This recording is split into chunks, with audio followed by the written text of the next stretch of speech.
Did you know that Mount Konocti is a volcano?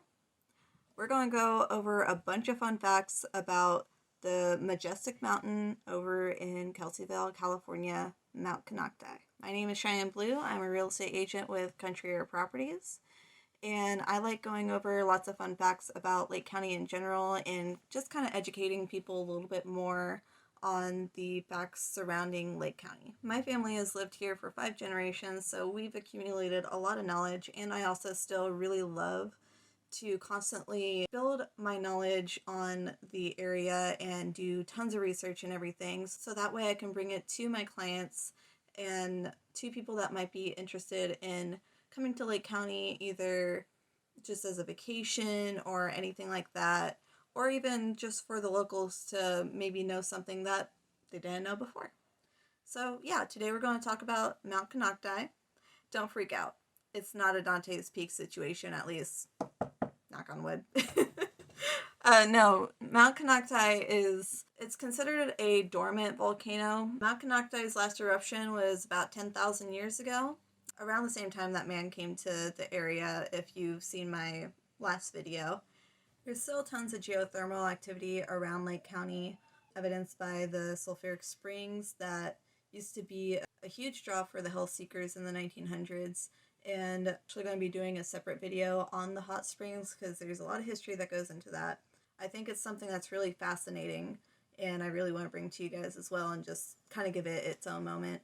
But Mount Konocti's surface rises 4,300 feet in elevation. The south slope is covered in about 12 square miles of black obsidian. I actually have a piece of obsidian that I'd like to show you guys here in 1 second. So this is one of my favorite pieces of obsidian, and this is a piece of Lake County obsidian. If you go up to the Kelseyville area, Bottle Rock Road, you'll see tons of this around the roads, and I mean not just little rocks like this, but boulders of obsidian, which obsidian is made from volcanoes. Now, at the bottom of the north face, let me put this down, lies the Black Forest. This is a dense forest of fir and oak trees that are said to be over 500 years old. It's called the Black Forest because it never gets sunshine below the trees, so when you go out to the Black Forest, you'll see that's pretty much dark there year-round. There's 4 peaks that go along the top. You got Wright Peak, South Peak, Buckingham Peak, and Howard Peak. There's a California Department of Fire tower that sits above Wright Peak, offering amazing views. And there's other fire towers around the area as well. And my mom actually used to watch over in one of the fire towers in Upper Lake and a couple other ones around the area. I don't remember if this is one that she did, but I know for sure that she did the one over in Upper Lake. Local people have long known that Konocti has caves, and a lot of natural caves. Most of these caves are collapsed or were filled in for safety reasons in the early 20th century. Now, a lot of people believe that Konocti's central magma chamber is a vast, empty, spherical cavern filled with clear lake water and connecting with the lake in an underground seep. This cavern, if it really is what people claim to be, might be the largest on Earth, though its existence is difficult to prove due to the unstable and eroding structure of the volcano's cone. Heavy vegetation also conceals the cave's entrances. No accurate map or survey has been created due to the heavy underbrush and unstable hillsides. The majority of Konocti is owned by private parties who have discouraged exploration and the study of the mountain in recent years.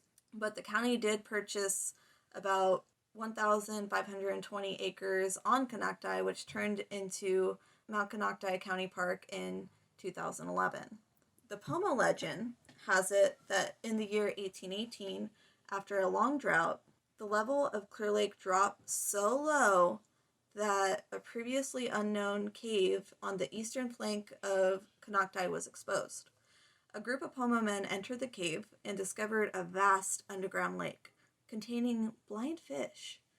Repeated attempts by divers to locate this cave has been unsuccessful, so we haven't been able to prove if that cave exists or not, but there also have been other caves that have what those legends describe.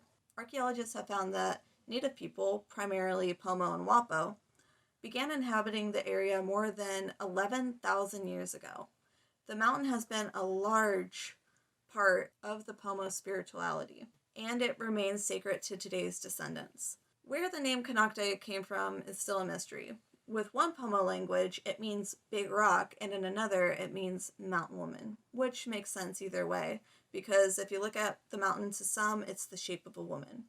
According to Pomo Indian legend, Mount Konocti was created when two warriors, Chief Konocti and Chief Cowbell, battled over a forbidden marriage. The two chiefs took stands on opposite sides of the narrows. As each died, Cowbell's blood painted the rock red, while Konocti formed the volcano. Soda Bay, laying at the foot of Konocti, was created with the tears of the maiden, shed over the deaths of her feuding father and lover. Today, Soda Bay still bubbles with volcanic waters that rise from the bottom of the lake. In 1854, settlers attempted to change Mount Konocti's name to Uncle Sam Mountain. Yeah, beautiful name like Konocti, and you want to change it to Uncle Sam Mountain? Come on. But, as you can see, luckily this didn't stick around. Speaking of settlers, the first home built on the mountain was built in 1903 by a pioneering woman named Mary Dowan. This cabin is still standing today. The cabin remains are situated on the edge of a beautiful meadow surrounded by ancient towering mall oaks, some more than 500 years old. The grave of her son, Yuval Howard, rests 200 yards away, his name chiseled onto a boulder. Another belief that some locals have is that there could be a possibility of catacombs being underneath. However, these have never been discovered. It's just a story. The Pomos have handed down stories for generations about throwing sticks into Mount Konocti's crater and later finding them in the lake. Are these things actually connected? Is Mount Konocti actually connected to Clear Lake? What all is there that we don't know about this amazing mountain? I really want to see more people doing studies on this and seeing what we don't know about it, because wouldn't it be amazing if we did find out that there was some sort of really cool cave system, or the other story with the underground lake, finding out that there's a cavern that we never knew about and we have, ancient species or something under there? Somebody needs to get on this, don't you think? Well, that's all the time we have for today, and I can't wait to see you guys in my next video. Of course, always leave me comments down below. I love hearing what you guys want to learn more about Lake County. The next one I plan on doing is about the fish in Lake County, and also where they're at with the mercury and all that. And I also do plan on eventually doing a video on the mercury in the lake as well. So I hope you guys are having a wonderful day, and I'll see you around. Country air, find a